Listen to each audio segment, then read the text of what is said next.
Okay, 7.3 logarithmic function. So actually into a lesson that is completely 100% brand new in the way that it is presented to you. But it is math that we have done before. We're dealing with exponents. So logarithm is just another way to express an exponential function.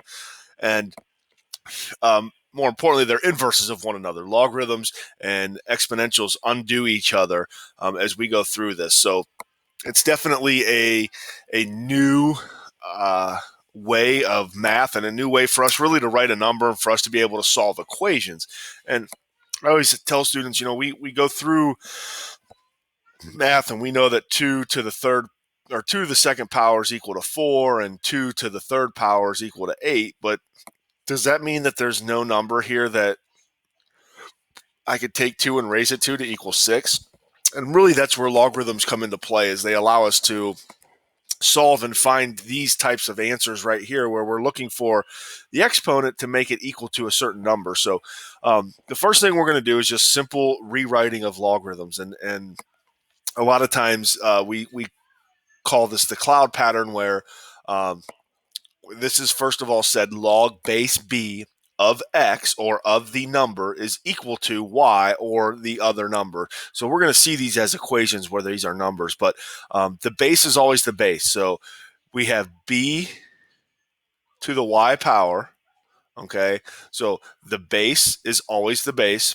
What it's equal to is actually what the exponent is, and then is equal to x. Whatever this number next to the logarithm is the answer. And it's called the cloud method because it kind of forms a little, I'm not very artistic, but it forms a little cloud here. So we're simply just going to rewrite these. And this is used oftentimes in science a lot of times. But again, it just goes to show how we can find this value that is going to be decimal.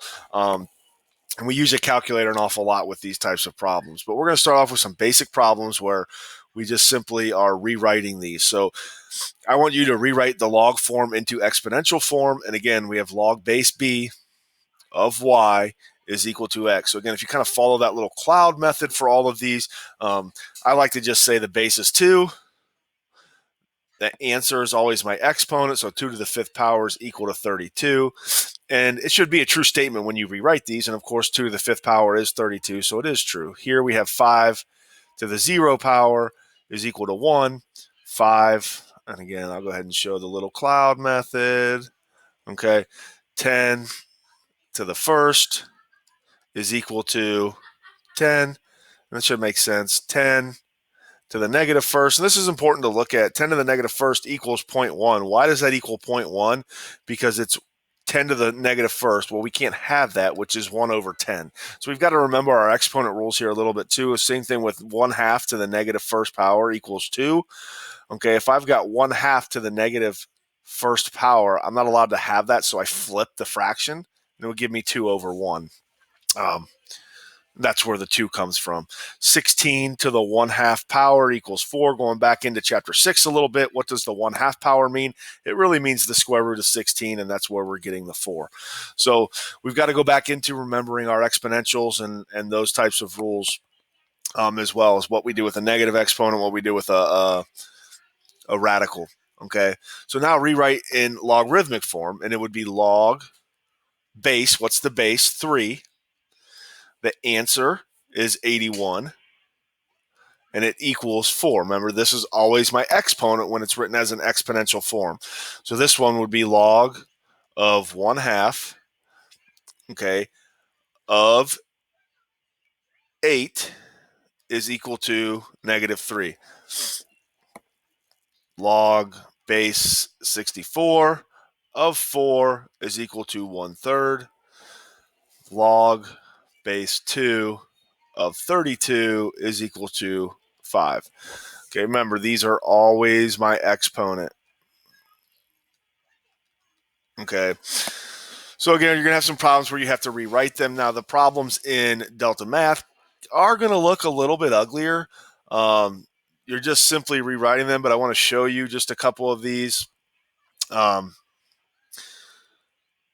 you have to type them in. Again, same thing, using the cloud method. We've got 5 to the 1/6 power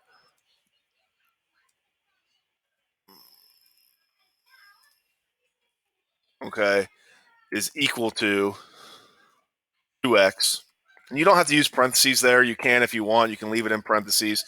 But some of these problems get a little bit uglier.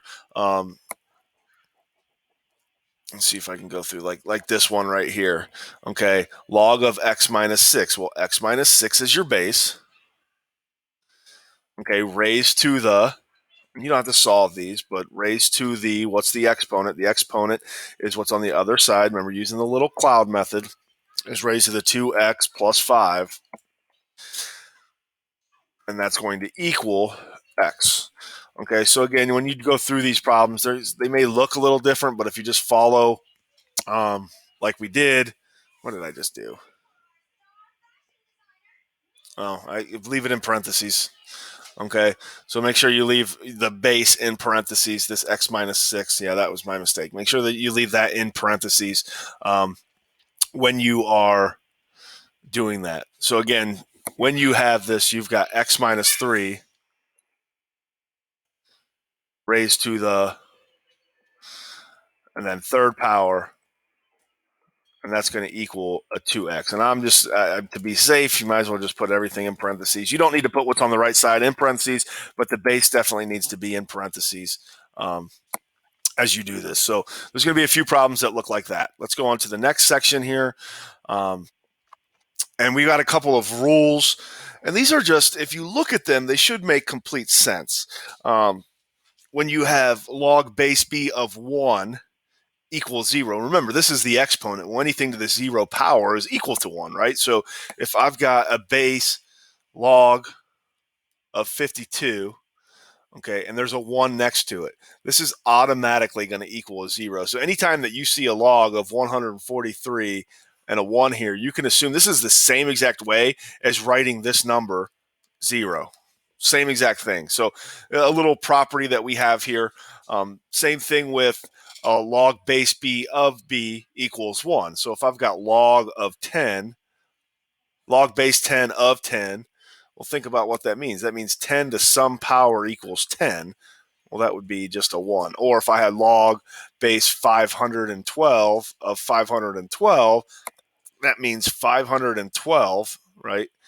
Some exponent equals 512. That's always an equal to 1. So just a couple of simple basic rules with logarithms to pay attention to that we're going to have to simplify. And then two more. Anytime that you have log base b of b to the x, when these two are next to each other, it's just going to equal whatever that x will. Get out of there. Get out of there. Stop it. Goodness. There we go. Maybe not. Okay.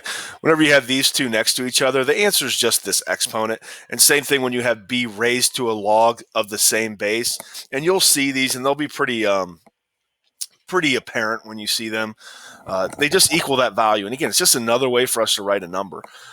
So now we have two logarithms that we use quite a bit. The first one is called the common log, and this is important because when you're looking at a calculator, you're going to see this log button.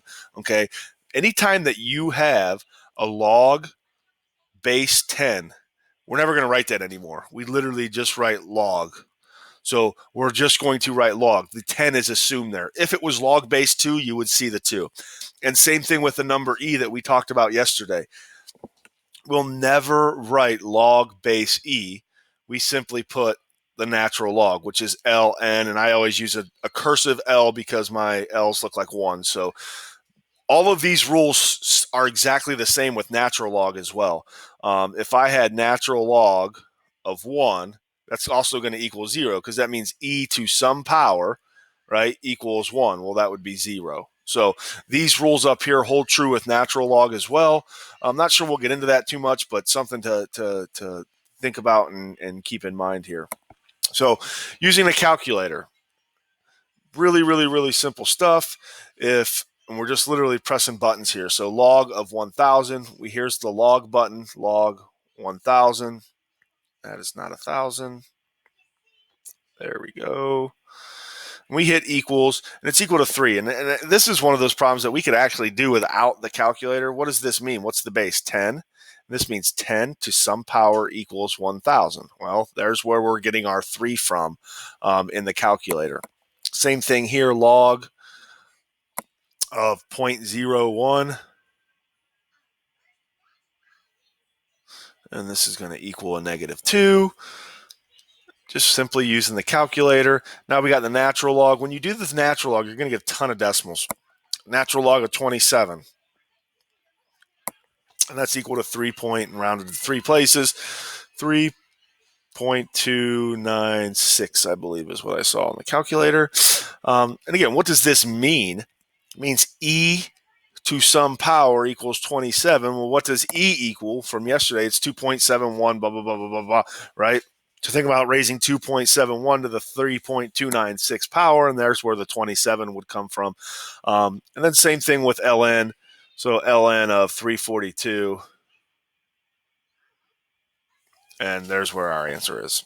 Okay, so you're going to have some problems where you have to do this. I'm not going to get into this too much. Some basic examples without a calculator. So again, what does this mean? Using the cloud method, this means 2 to some power equals 8. Well, let's think about this. 2 to what power equals 8? And the answer to this is 3. 2 to the third power equals 8. Same thing here. 4 to some power equals 16. That would be a 2. 5 to some power equals 120. And think about it. This is another way to write a number. 5 to the some power equals 125, and that would be 3.